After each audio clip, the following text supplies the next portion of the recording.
এই মুহূর্তে শাহজালাল বিমানবন্দরে আছেন সহকর্মী মুরসালিন হক জুনায়েদ। সরাসরি যাচ্ছি তার কাছে। জুনায়েদ, আন্তর্জাতিক বিমানবন্দর কার্গো ভিলেজে গতকাল দুপুর 2:30 নাগাদ যে অগ্নিকাণ্ডের ঘটনাটি ঘটে সেটি প্রায় 6 ঘন্টা পরে নিয়ন্ত্রণে নিয়ে আসে ফায়ার সার্ভিস এবং 3টি বাহিনীর যে সদস্যরা। এবং এখন পর্যন্ত যে বিষয়টি দেখা গিয়েছে যে কার্গো ভিলেজের ভেতরে পুরোপুরি আগুন কিন্তু নিভে যায়নি। আগুন নিয়ন্ত্রণের যে বিষয়টি রয়েছে সেটি অনেকটাই এসেছে। তবে আমরা যদি একটু ভেতরে দেখানোর চেষ্টা করি, কার্গো ভিলেজের যে ভবনটি রয়েছে সেই ভবনটির বাহির থেকে যতটুকু ধারণা করা যাচ্ছে যে মোটামুটি তার ঠিক মধ্য অংশটিতে এক ধরনের মৃদুভাবে কিন্তু এখনো আগুন জ্বলছে। এবং যেই বিষয়টি দেখা গেছে শুরুর দিকে অর্থাৎ বেলা 2:30 নাগাদ আগুনের যেই তীব্রতা ছিল, ভয়াবহতার পরিমাণ ছিল, সেটি এই মুহূর্তে অনেকটাই নেই।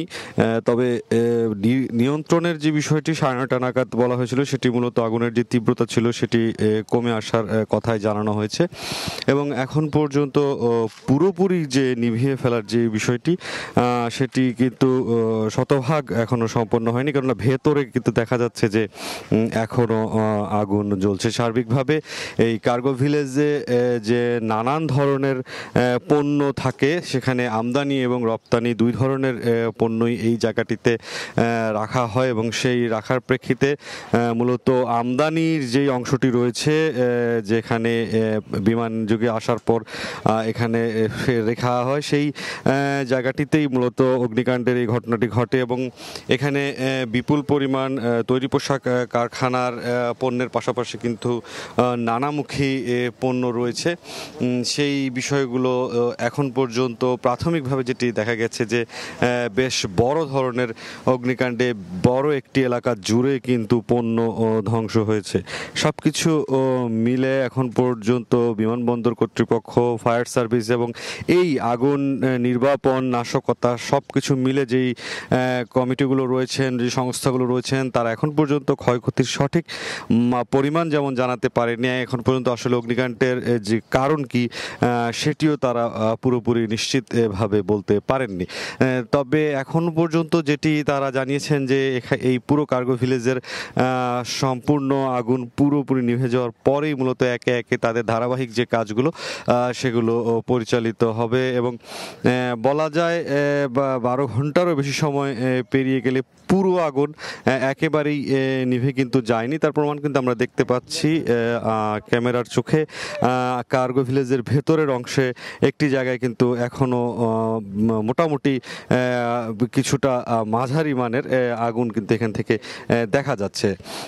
এখনো এখানে যে পর্যাপ্ত ফায়ার সার্ভিসের কর্মীরা রয়েছেন, এখানে আগুন নেভানোর জন্য চেষ্টা কিন্তু চলমান রয়েছে। এবং ধারণা করা হচ্ছে যে আমদানি পণ্যের মধ্যে কোনো ধরনের কেমিক্যাল জাতীয় পদার্থ আছে কিনা সেটির তাদের খতিয়ে দেখতে হবে বলে কিন্তু কর্তৃপক্ষ জানিয়েছেন।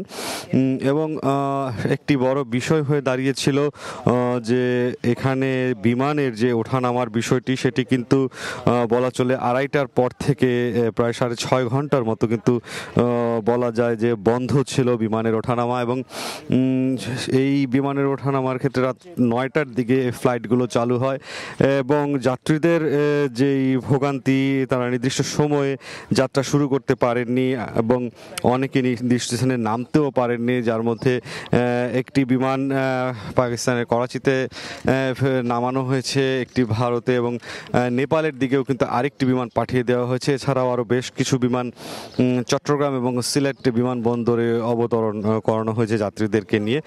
তবে রাত 9টার পর থেকে হযরত শাহজালাল আন্তর্জাতিক বিমানবন্দরে যাত্রী চলাচলের যে বিষয়টি রয়েছে সেটি কিন্তু চালু হয়। কার্গো ভিলেজের ভেতরের যে অংশটিতে আমরা ক্যামেরার চোখে আপনাদেরকে কিছুটা আগুন দেখানোর চেষ্টা করেছি। সেই জায়গাটিতে এতে ফায়ার সার্ভিসের যে কর্মীরা রয়েছেন তারা কিন্তু তৎপর হচ্ছেন এবং তারা চেষ্টা করছেন এই সেই আগুনটি রয়েছে সেই আগুনটি নিভিয়ে ফেলার তারা প্রচেষ্টা নতুন করে নিচ্ছেন বলে কিন্তু আমরা দেখতে পাচ্ছি। এই ছিল এখন পর্যন্ত হযরত শাহজালাল আন্তর্জাতিক বিমানবন্দরের কার্গো ভিলেজের অগ্নিকাণ্ডের সবশেষ পরিস্থিতি। সরাসরি যুক্ত ছিলাম শাহজালাল আন্তর্জাতিক বিমানবন্দরে।